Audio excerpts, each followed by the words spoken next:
In the West, we define ourselves by our work. You meet somebody and you say, what do you do? Right? In India, that's not the question people ask. They don't ask what you do.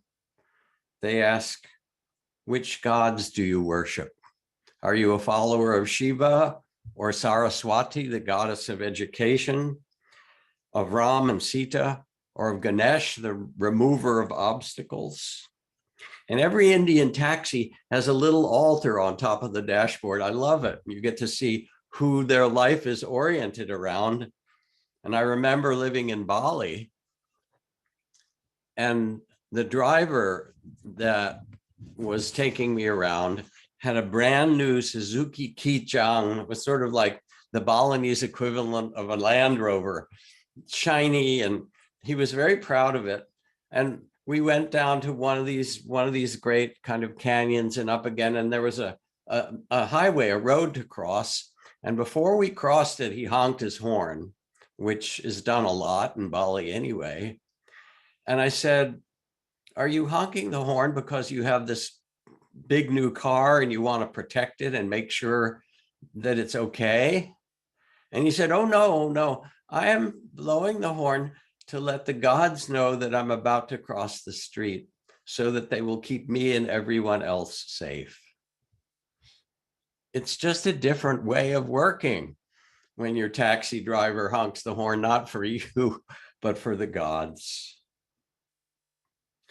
Like Martin Luther King said, if a man sweeps streets for a living, he should sweep the way Beethoven composed music, the way Michelangelo painted, the way Shakespeare wrote poetry, to sweep so well that all the hosts of heaven will pause and say, here lived a great sweet street sweeper who did his job well.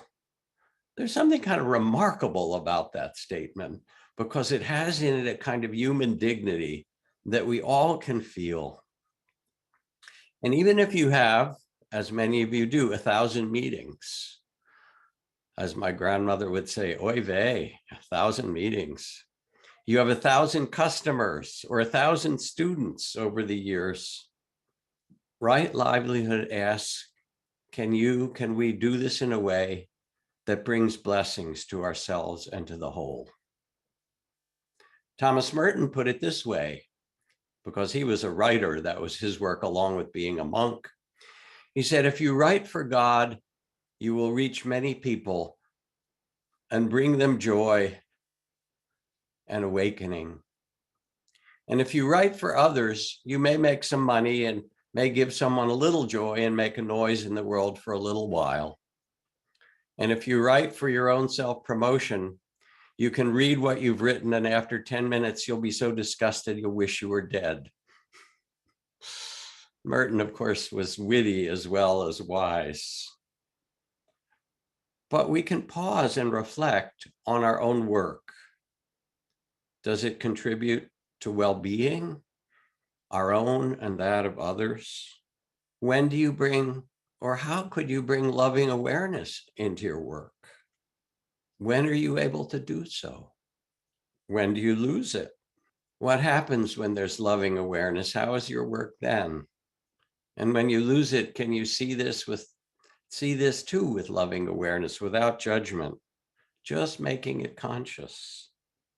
You can reflect those days at work, those times, all these times. So one starts with the path of happiness.